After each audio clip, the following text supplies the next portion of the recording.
Star music Gopalganj.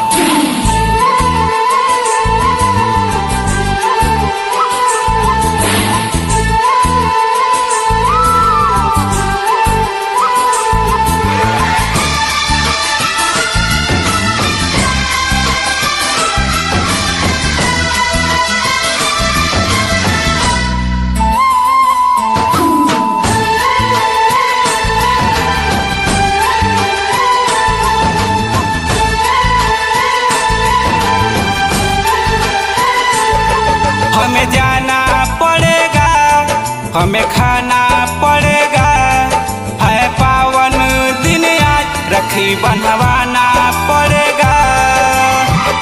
भाई बहन का प्यार निभाना पड़ेगा। बहन के पास है जाना,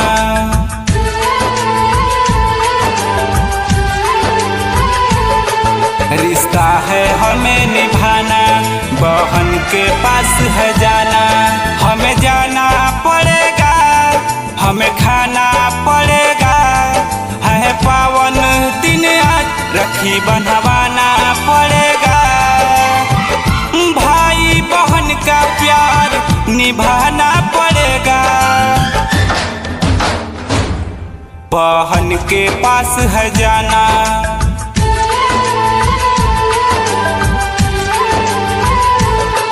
रिश्ता है हमें निभाना।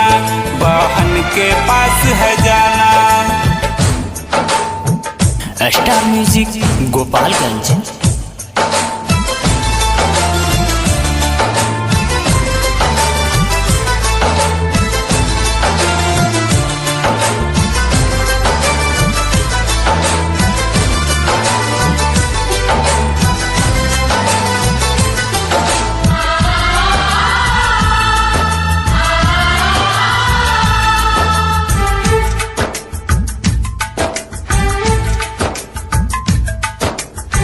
वारिसों से अपनी बहना दिल में बस कर रहती है।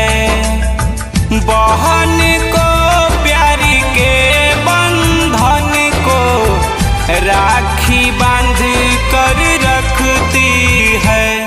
हमें जाना पड़ेगा, हमें खाना पड़ेगा, है पावन दिन आज राखी बनवाना पड़ेगा।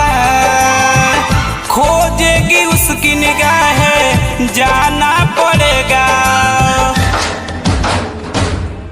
बहन के पास है जाना,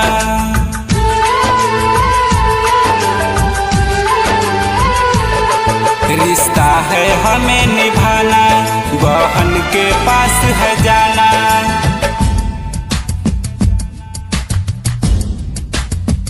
स्टार म्यूजिक गोपालगंज।